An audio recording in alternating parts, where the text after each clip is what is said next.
All right, in your section of notes, we left off with the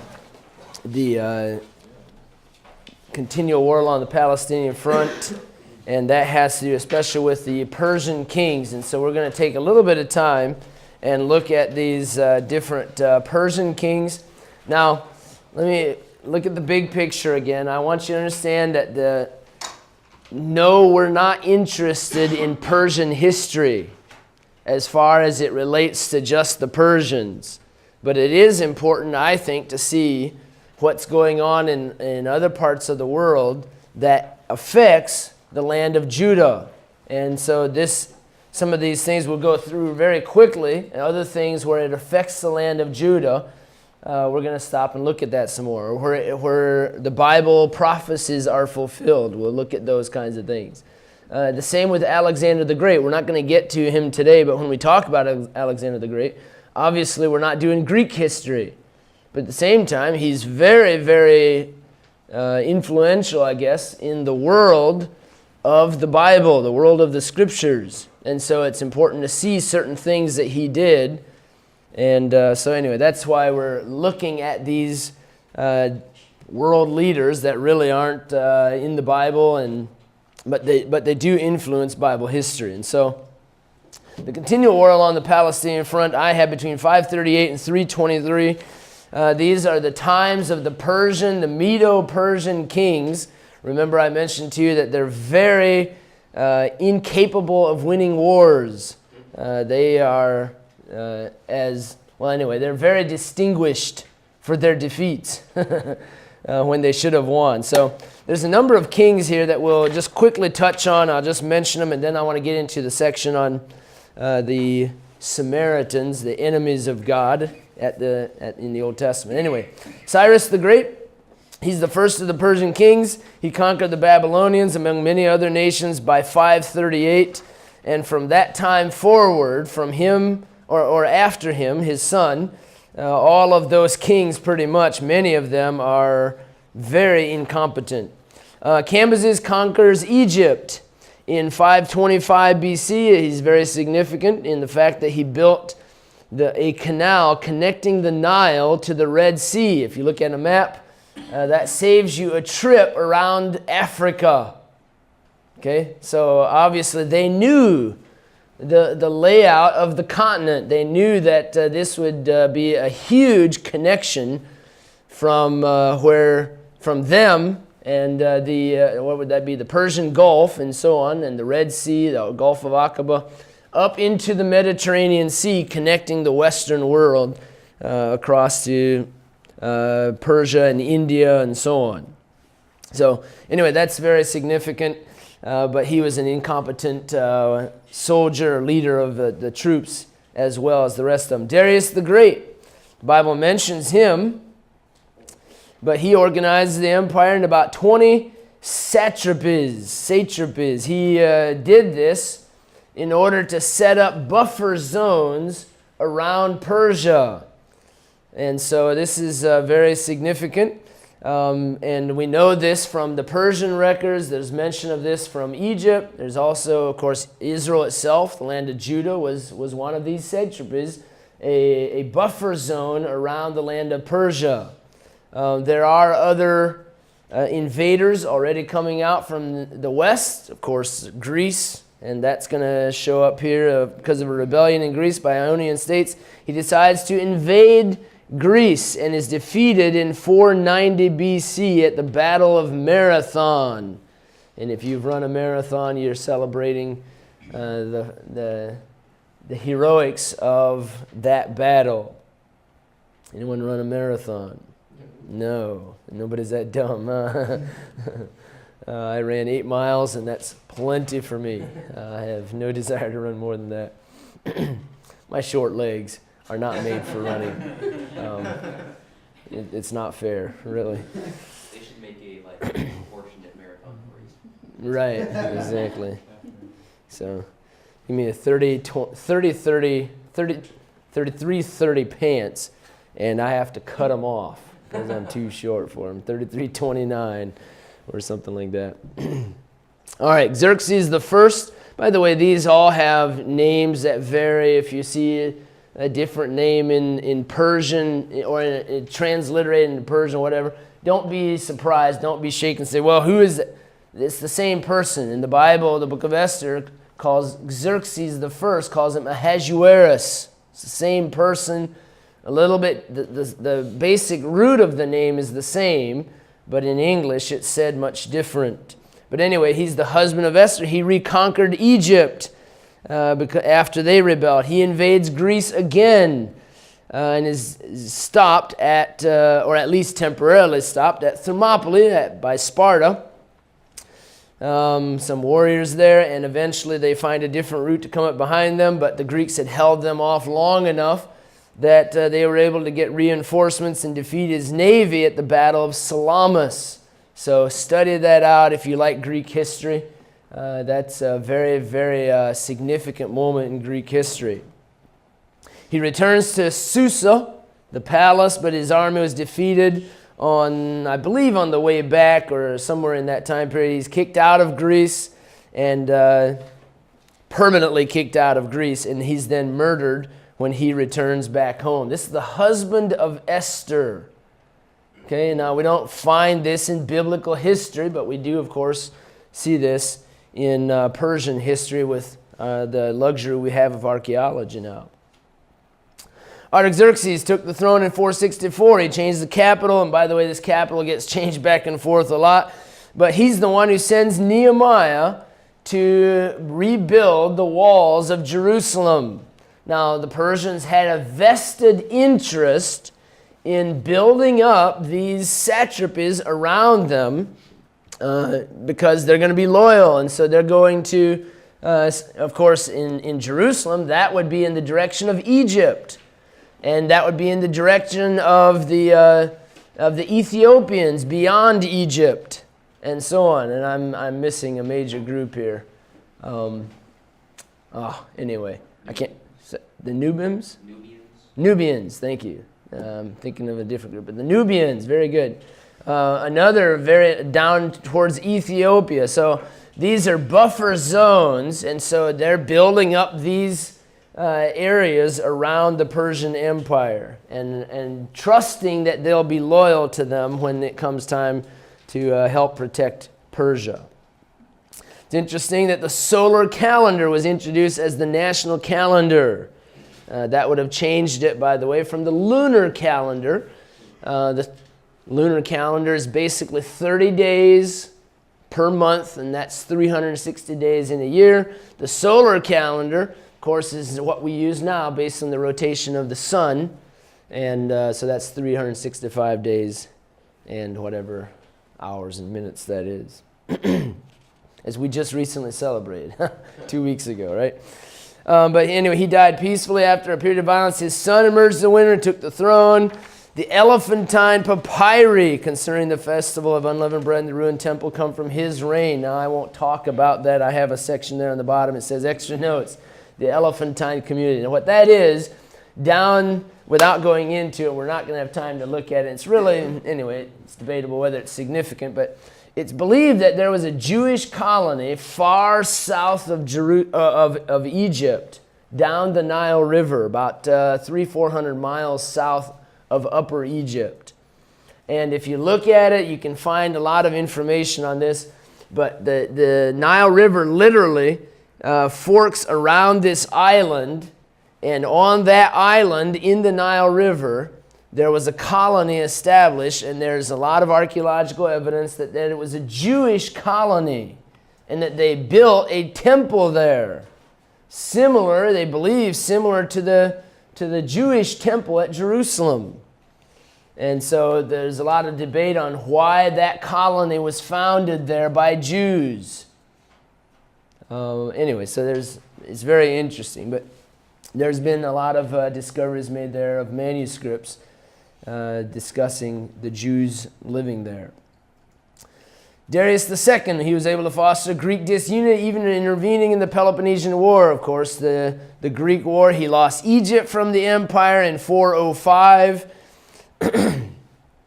Artaxerxes II, he was a long-lived monarch whose reign was marked by continuous revolts, especially by Greek city-states. He moved the capital back to Persepolis and lavishly built up the capital. Judah is unlikely to have participated in revolts by Phoenician cities. Judah remained loyal to the Persians during this time period. Next, Artaxerxes III, he brought Egypt back under in 338. It's about this time that Philip of Macedon was making plans to invade the Persian Empire. He does not do so, but his son would. Alexander. Artaxerxes IV, he was poisoned. The killer put Darius III on the throne, who immediately turned around and forced the killer to eat the same poison that he had just killed with. A very happy time in Persia at this time.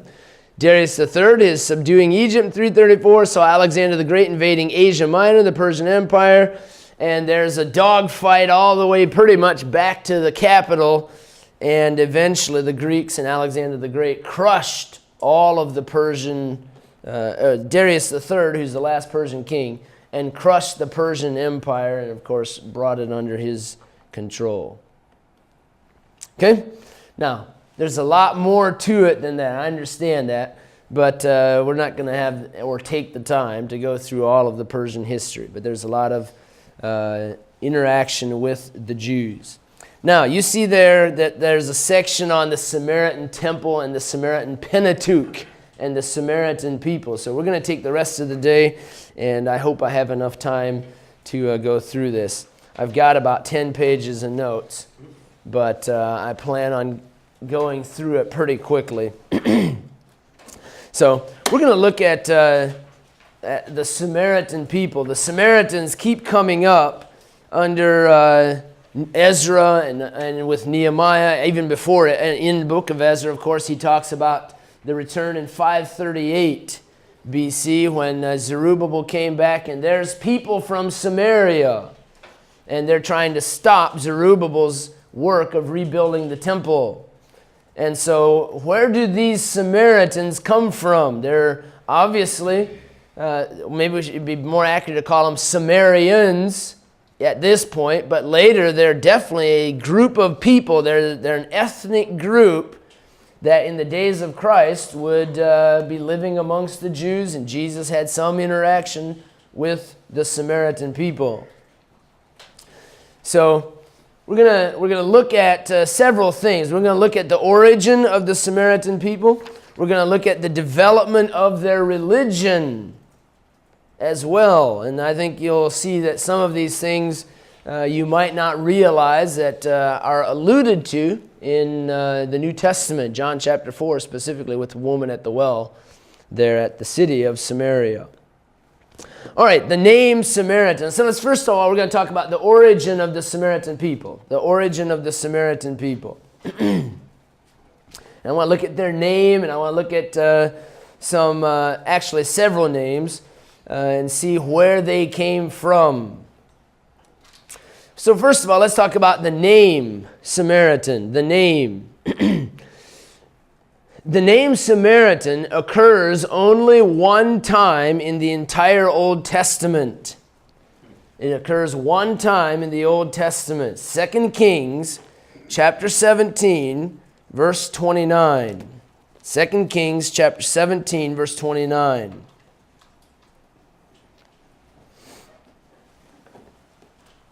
If you want to turn there, that's fine.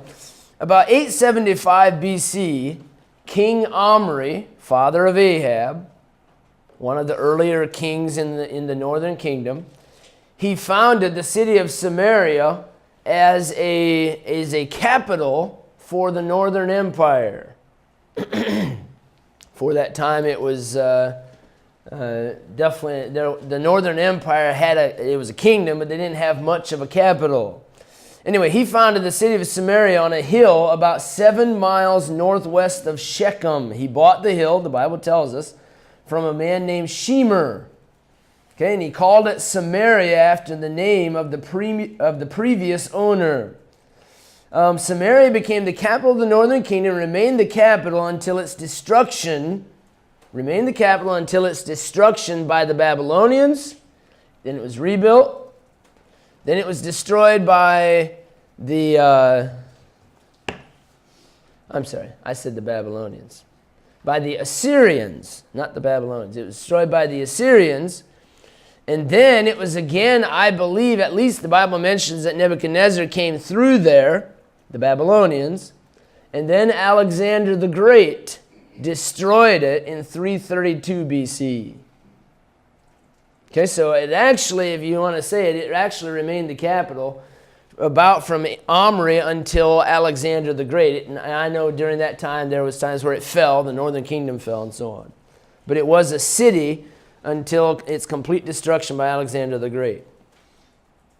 The capital, however, soon gave its name to the entire nation. So 2 Kings chapter 17 verse 29 says, or it uses the name Samaritans. Howbeit every nation made gods of their own and put them in the houses of the high places which the Samaritans had made, every nation in their cities wherein they dwelt. So we see the name Samaritan is used. But we also see that the name of Samaria was given not just to the city, but eventually the whole northern kingdom became or took on that same name, the Samaritans. Let's mention a couple places. Hosea, Amos, Joel, Amos. Is that right? Yes, Hosea chapter 8, verse number 5. Here the prophet mentions the northern kingdom by this name. Thy calf, O Samaria, hath cast thee off. Mine anger is kindled against them. How long will it be ere they attain to innocency? And in the previous verses, he's talking about Israel and so on. Samaria, he calls the northern kingdom Samaria, I believe, in the context. Amos chapter 3, verse 9. Amos chapter 3, verse 9, the Bible says, publish in the palaces at Ashdod, the palaces in the land of Egypt, and say, assemble yourselves upon the mountains of Samaria. So the center part of the land of Israel, a little north of Jerusalem, south of the Galilee region, that area is known as the mountains of Samaria. And that's obviously several other places. Isaiah chapter 9, 1 Kings chapter 13. So this is the land of Samaria. This is the hills or the mountains of Samaria. But the name Samaritan only occurs one time in the Old Testament. In this passage in 2 Kings chapter 17, verse 29, the Samaritans there is not referring to the same group of people that Jesus dealt with. Okay, this is not the mixed race or the mixed religion. These, in 2 Kings chapter 17, I believe it's referring more to a localized group of people, not the mixed race, the mountains of Samaria, if you will, the larger area. Probably it refers to colonists that were brought in by the king of Assyria. Now we'll mention some more things about that. Some other things as far as the name Samaritan, they're also called by a couple of other names. Josephus. He calls the Samaritans the Kuthians. So they're called Samaritans. They're also called the Kuthians. It's got a reason for doing that. I'll mention it to you. Do I have it here? My goodness. Oh, 2 Kings chapter 17. 2 Kings chapter 17. I turned out of there, so I'm going to go back. But here in the same passage, it mentions where the Assyrians brought these people from the land that they came from. Verse 30. Sorry, actually, it goes before that. Go back to verse 24. The king of Assyria brought men from Babylon and from Cutha and from Ava and from Hamath and from these other places. I better stop trying to say these places. Verse 30. The men of Babylon made Succoth Benoth and the men of Cuth. So these are people brought in from other areas, and Josephus calls these foreigners who came into the land Kuthians. Another name that Josephus gave them, or that he used several times, referring to these foreigners who were living in the land of Israel, he also calls them Shechemites, because obviously they're centered around the town of Shechem.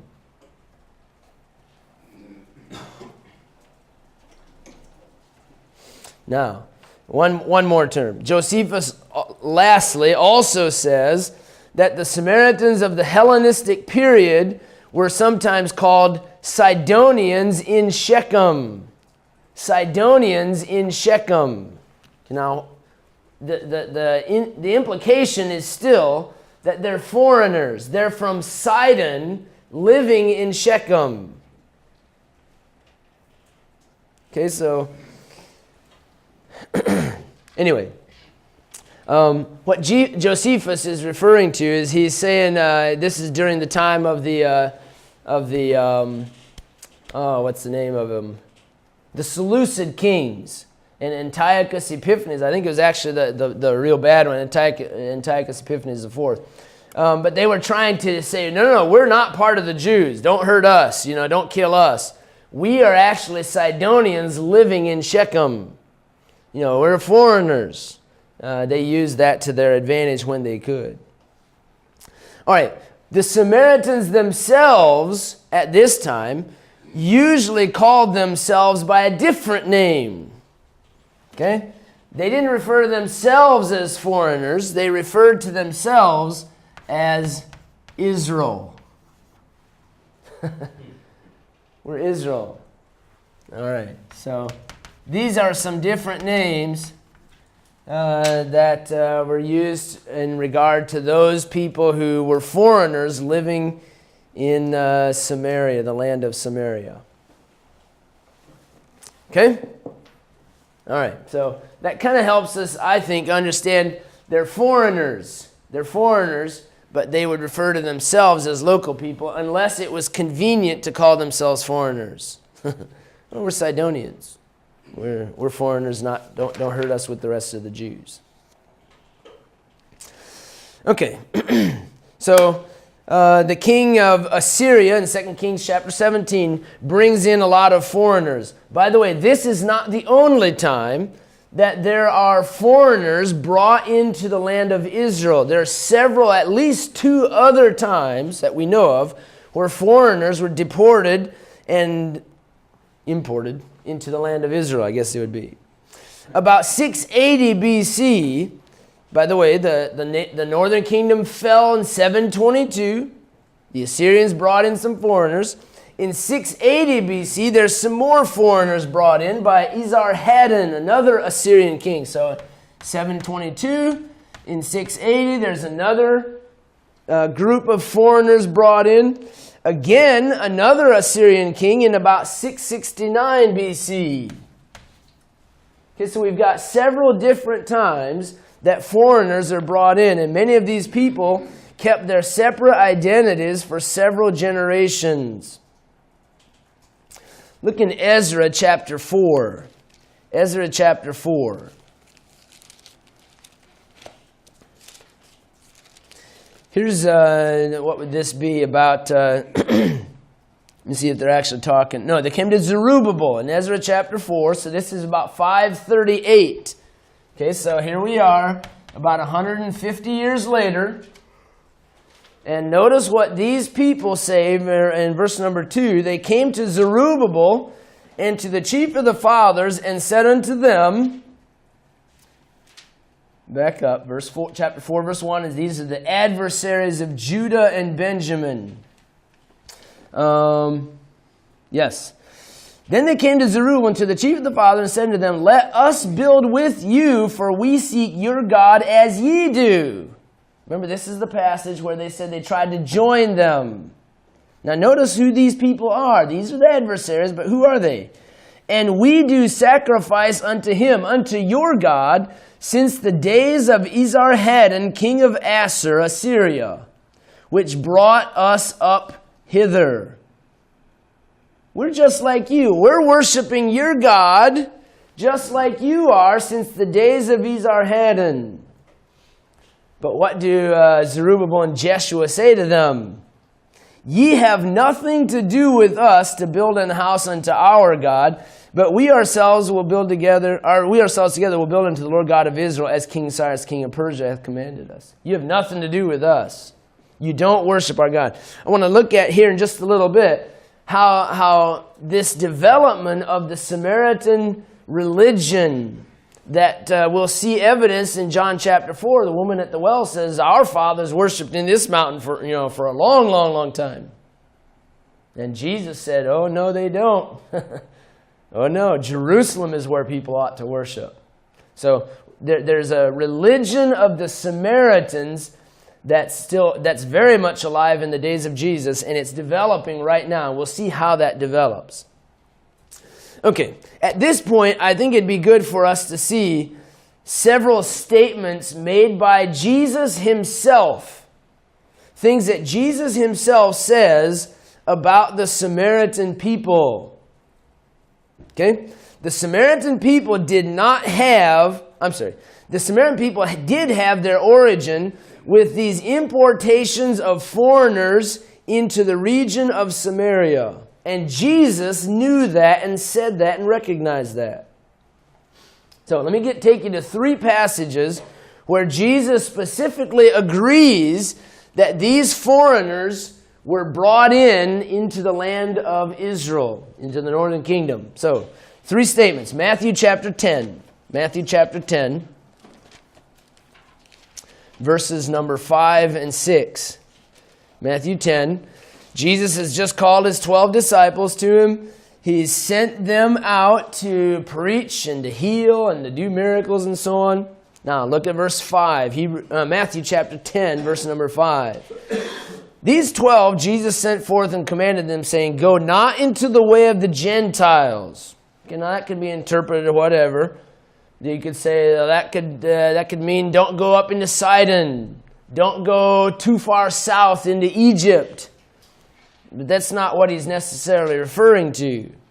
And into any city of the Samaritans enter ye not.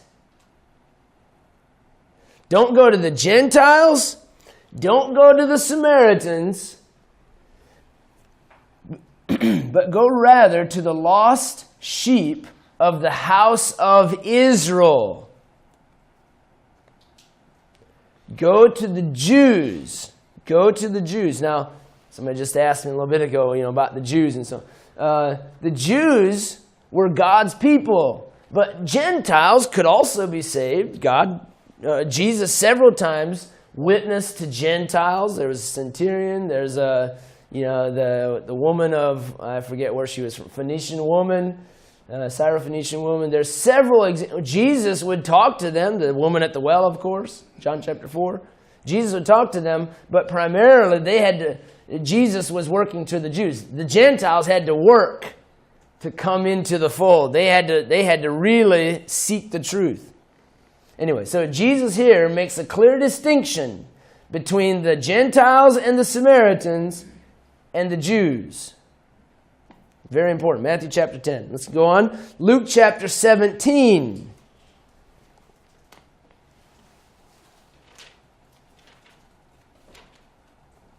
Luke chapter 17.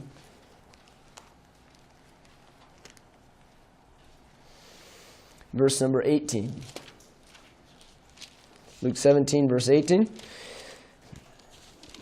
Here's the story of Jesus healing these 10 lepers, and one of them returned to say thank you. Luke chapter 17, verse number 18. Actually, let's go back. Verse 17. Jesus answered and said, were there not 10 cleansed, but where are the 9? There are not found that return to give glory to God, save this stranger. Now, what's the stranger? What's the word there? A foreigner. It literally means a foreigner. Now you say, well, who is this foreigner? Go back to verse 16. Here's the one that returned. He fell down on his face at his feet, giving him thanks. and he was a Samaritan. Jesus, here in this passage, calls a Samaritan a stranger, a foreigner. Okay, so he obviously considers Samaritans, to some extent, non-Israelites, non-Jew. John chapter 4. Last one, of course, you know this passage. The woman at the well in John chapter 4.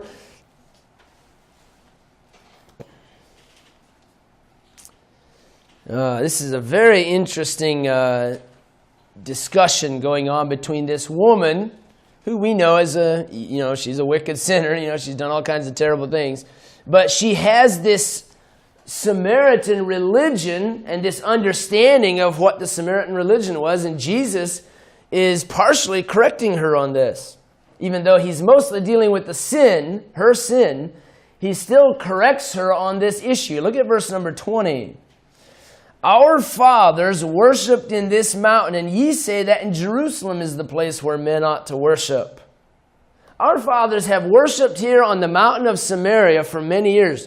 By the way, there's a Samaritan temple that was built there, destroyed, I believe by Alexander the Great. I forget exactly, but there was a Samaritan temple there for hundreds of years. There's a Samaritan Pentateuch. At this time, there was a Samaritan Pentateuch. It's very similar to the Mosaic Pentateuch, but the main differences are the Mosaic Pentateuch says that it doesn't talk much about a place to worship as far as a specific Jerusalem. Well, in the Samaritan Pentateuch, it does say that in Samaria is where men ought to worship, and that's what the woman is referencing here. Anyway, so Jesus said unto her, Woman, believe me, the hour cometh when ye shall neither in this mountain nor yet at Jerusalem worship the Father. Ye worship ye know not what. We know what we worship. You Samaritans, you don't know what you worship. We, as in the Jews, we know what we worship. What does he go on to say? For salvation is of the Jews. Salvation is of the Jews. That's the key phrase that I'm focusing on here. Jesus said, look, salvation doesn't come from the foreigners. It doesn't come from the Samaritans. I don't care what your teaching is as far as you have a temple, you have a Pentateuch, you have a religion, but salvation is not of the Samaritans. Salvation is of my group of people. How do we know that? Jesus was a Jew, and Jesus is salvation. So Jesus distinguished between the national origins of Jews and Samaritans. He distinguished, obviously, very clearly. All right, so 3 times Jesus makes references to distinguish between Jews and Samaritans. Jews are the locals, the people who actually own and possess, not just the land, but possess the blessing. And you have the foreigners who, the salvation wasn't really offered to them. They had to come looking for it. It's different. Okay, you say, well, where did the Samaritan religion come from then? What is that all about? Well, I'm glad you asked. So we've got a few more minutes to look at where the Samaritan religion came from. Any questions, by the way? Any comments on what we've said so far? The foreigners. What did you say about Luke, the passage of Luke? Luke 17:18, Jesus calls this Samaritan literally a stranger, a foreigner. By the way, I don't know where the cross passage, there's another passage that talks about this healing of the 10 lepers. And it doesn't, in that passage, it doesn't distinguish that this one who returned was a Samaritan. But in Luke chapter 17, it does say that he was a Samaritan. Okay, so we've talked about the name. We've talked about Jesus' references to them as foreigners. Now I want to look at the development of the Samaritan religion. The development of the Samaritan religion. All right, 2 Kings chapter 17. We're going to go back there again. 2 Kings chapter 17. There's some somewhat difficult parts to this story. Difficult to discern what is meant. In 2 Kings chapter 17, we've already read that the king of Assyria brought people in from foreign countries, or verse 24. Verse 25, and so it was at the beginning of their dwelling there that they feared not the Lord. What do you mean? So later on they did fear the Lord? Well, let's see. Therefore the Lord sent lions among them, which slew some of them. Wherefore they spake to the king of Assyria, saying, the nations which thou hast removed and placed in the cities of Samaria know not the manner of the God of the land. Therefore he hath sent lions among them, and behold, they slay them, because they know not the manner of the God of the land. Then the king of Assyria commanded, saying, carry thither one of the priests whom ye brought from thence, and let them go and dwell there, and let him teach them the manner of the God of the land. Then one of the priests whom they had carried away from Samaria came and dwelt in Bethel. We don't know where he was, but obviously he had been taken to a foreign country, and the king of Assyria says, go get a priest who knows the manner of the God of the land, bring him back to Samaria, and then he can teach them the manner of the God of the land. And then the lions, then the God of the land won't punish the inhabitants of his land. So what does the priest do? He came and dwelt in Bethel and taught them how they should fear the Lord. Isn't that great? He came back in, be careful. He came back in and taught them to fear the Lord. So what did they do? Well, they set up a new tabernacle, right? And they worshiped their God, the God of the land, which is Jehovah. They worshiped him the right way, right? Look at the next verse. Verse 29. Howbeit every nation made gods of their own, and put them in the houses of the high places which the Samaritans had made, every nation in their cities wherein they dwelt. Look at I'm not going to read all the verse because I can't say all the names. But every one of these nations, these people of these nations who are living in cities of Samaria, are setting up their own gods. I don't know how to read the names, but the men of Babylon made one god. The men of Cuth made their god. The men of Hamath made their god, and Avites and the Sepharvites, and so on. They even literally burnt their children in the fire to their gods. Look at the next verse, verse 32.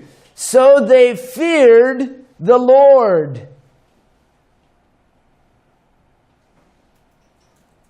What does that mean? So they feared the Lord. So here comes a Jewish priest and teaches the people the manner of the God of the land. By the way, that's a key phrase.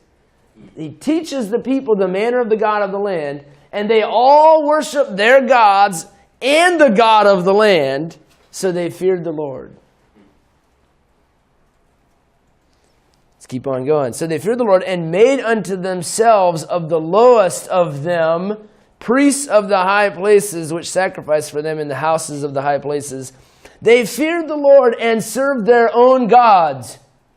Oh boy. All right. 2 Kings 17 here doesn't try to, the Bible here doesn't try to say that these people were wrong. Okay? The writer of this doesn't go into discussing why these people were wrong. It just says this is what happened. And we can't sit here and say, well, but this is wrong, you know. Well, of course it's wrong. We can't say that the writer was wrong for not bringing this point out. He's just stating what happened. Okay? So what is this? This is a mixture. By the way, everything about the Samaritans is a mixture. It's It's a diluting of the truth. Their heritage is diluted. Their race is diluted. Sorry. Their religion is diluted and mixed in. Everything about the Samaritans is a mixed group, a mixed religion. They feared the Lord and served their own gods. That is exactly, to me, a perfect depiction of the Samaritans. They fear the Lord and serve their own gods. What does it mean when they when they learned the manner of the God of the land? Dustin. They learned all the ceremonies and rituals. Okay, keep going. There's more to it than that, much more. Yes? And they learned how to be somewhat acceptable to the other Jews as far as looking like them. Yeah. Yes. Didn't they like just teaching you kind of reverence God? Maybe, I don't know, I was thinking they probably maybe did some of the stuff they did, kind of halfway, kind of their version. Okay, sure. All right, you're on the right track. It has to do with the phrase, the God of the land. We've discussed this before, I thought, a month or so ago. Each little region had its own little god that protected it, and they assumed that Jehovah was just one of the little local gods that they had to appease. Okay, very good. They didn't view him as. So when you went into somebody's land, if you went to a foreign country and you paid tribute or honored their God, that didn't in any way mean that you were leaving your own God. You kind of see a spiritual application here, huh? If you're going to follow the Lord, He's exclusive. You have to depart from your gods and follow the Lord. And that's not what they do. When people come into a land, they honor that God, but that doesn't mean they're leaving their God. They bring their God with, and they pay kind of tribute, vocal tribute to the God of the land, but they really still have their own God. And so these people, they come in and they pay tribute to the God with their mouth, to God of the land, which is Jehovah, and they keep all their own gods, literally to the point of sacrificing their own children, and they still serve the Lord. All right, totally fake, totally diluted as far as their religion here.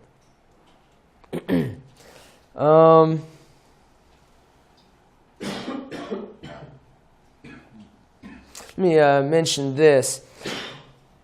When the Samaritan temple was built, let me think here. When the Samaritan temple was built, I couldn't remember exactly. I think this is right, yes. Alexander the Great I told you wrong a little bit ago. I told you that it was built a long time before this. Alexander the Great actually helped pay for the Samaritan temple to be built. And they brought a priest in, Manasseh. Josephus tells us this. They brought a priest named Manasseh in to teach the Samaritan people. And it was under this, time period where they developed the Samaritan Pentateuch. And had a writing to go with their religion, a book. And of course, it's very much like the Mosaic Pentateuch, other than the fact that it makes Samaria the home of the Pentateuch, of the law. All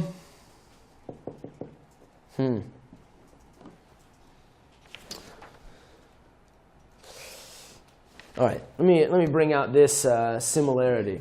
Jeroboam, when he split the kingdom, and the northern kingdom was ruled by Samaria and so on, he built 2 golden calves, one at Bethel and one at Dan. And as I see it and as I think about this, I really believe that this set the tone for the Samaritans later on to be able to bring their own gods. The point is that I've read this many times, and I've just recently put this connection together. I believe that he didn't actually think that the golden calves were the gods that brought them out of the land of Egypt.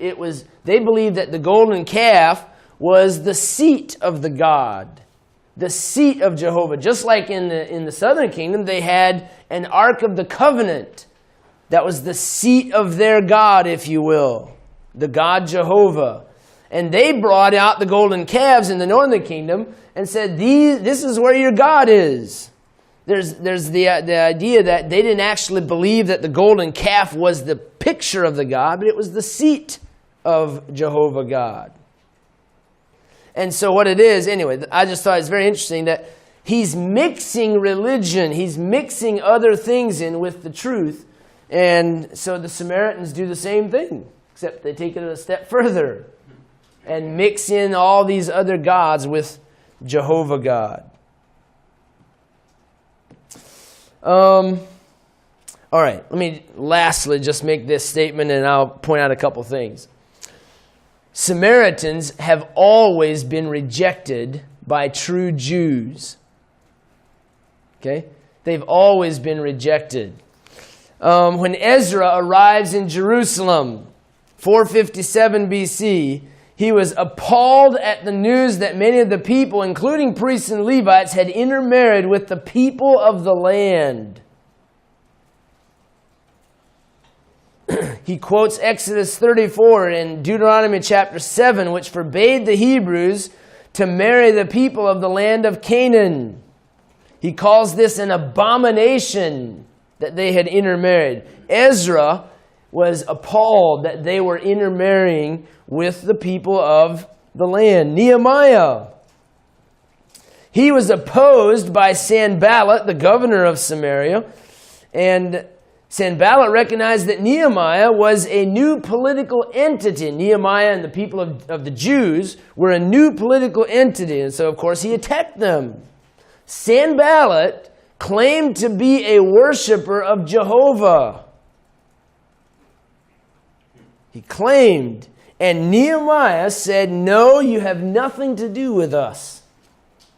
Isn't it interesting that a worshiper of Jehovah, Sanballat, would go against another Jew who was also claiming to worship Jehovah?